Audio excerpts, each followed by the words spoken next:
and start thinking about it now, so that those awkward or uncomfortable or just downright boring social situations don't swamp this time off, which actually presents an opportunity for you to have some time to yourself. Question: is it even Christmas if you're not wearing sequins? Exactly. Hi, it's Lucy Sheridan, the comparison coach here. I hope you're having a really great day. I've got a brand new video for you, and I'm going to be talking to you about something which can be a little bit orcs, and that is parties and socialising around this time of year, even though the advice I'm going to share is actually universal and time neutral. So if you're not watching at Christmas, play this all the way to the end, because you're not going to want to miss what I'm sharing with you here.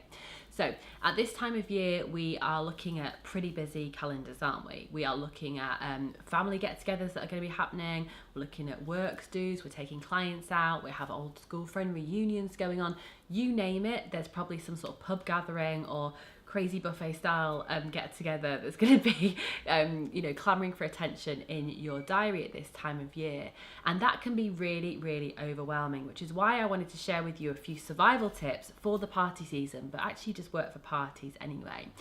The first one is going to invite you to take a step back, and that's really ask yourself, are you going to be going places that you actually want to be?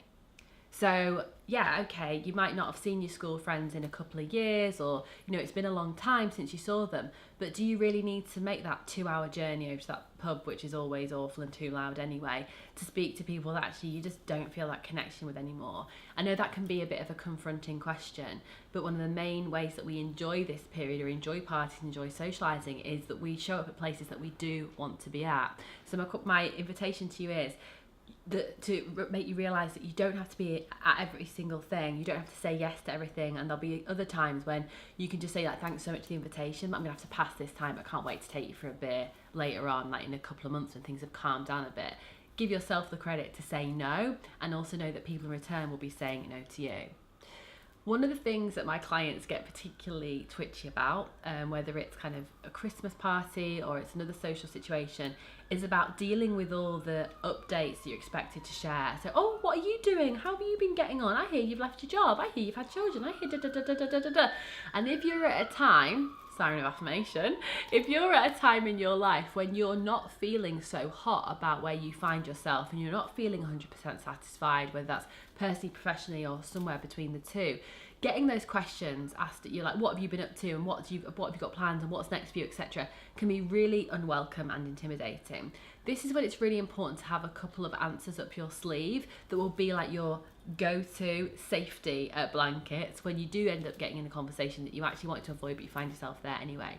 So, for example, if someone is asking you about, oh, haven't you left your job, haven't you set up your own business, rather than getting into the emotion and like panic and like fears of the, yeah, it's really challenging, and oh my goodness, I'm not really sure what I'm doing, but I'm sure it'll be okay. It's actually just saying, yeah, I have, things are starting to look up, it's a lot of work, but I'm really glad with the decision I made. How are you doing? And what we're doing there is acknowledging our news, talking about it a little bit, but ultimately shutting down the conversation, because we don't need to sit there and bare our souls about some of the challenges that are really getting the better of us at the moment. By diverting it back to the person, it also becomes a conversation, and that's what we want. No one wants to get stuck in the corner with monologue Mikey, not coming up for breath and just feeling like you can't escape. So make sure you're doing your bit to keep the conversation going as well. And actually, it's a really good way of deflecting attention away from you if you are feeling like you actually want to keep things a bit private, keep things a bit protected, and just be kind of sensitive to the fact that you are going through a bit of a difficult time, if indeed you are. The next tip I really want to share with you when it comes to actually having fun socially, whether it's the festive season or otherwise, but my goodness, things have brought us to the head here too, is remember that you can have an exit plan. It might be that looking at kind of like, ahead at a 6-hour meal at your parents' house with all of your extended relatives just feels like a complete mountain to climb, and everyone's expected to be there from 1 till 7. What about if you went from 3 till 6? What about you kind of set those expectations now such that you don't feel like you are having to have this big looming event in your diary, which is kind of giving you feelings of anxiety and is ultimately going to put you in a spot that you don't want to be in.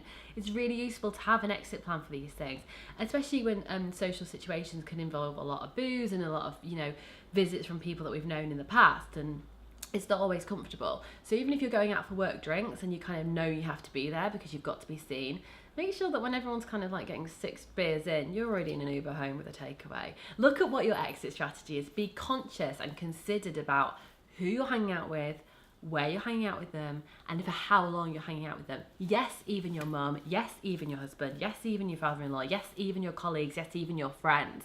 Be really, really discerning about that and start thinking about it now, so that those awkward or uncomfortable or just downright boring social situations don't swamp this time off, which actually presents an opportunity for you to have some time to yourself. So some big invitations here for us to call back all our power, to take control of saying yes and no with confidence, and knowing actually with it being such a busy time, are people going to really notice if you're saying no to some things and not turning up? You can bet your bottom dollar that actually you can probably kind of fly under the radar. So please don't put so much pressure on yourself to be seen and be the life and soul of the party. There'll be some occasions we just need to kind of get through them, and that's what I invite you to do. Get to a point of neutrality and not overshare and overgive at this time, which can be so very demanding in so many different ways. I hope what I have shared has resonated with you or provided you with some insight or tips and guidance that maybe you hadn't considered. I'd really love to hear about how you're going to activate these party survival tips in your life right now. So as always, meet me in the comments. And if you're not a subscriber, you know what to do. Subscribe to my YouTube channel. Thanks so much and see you next time.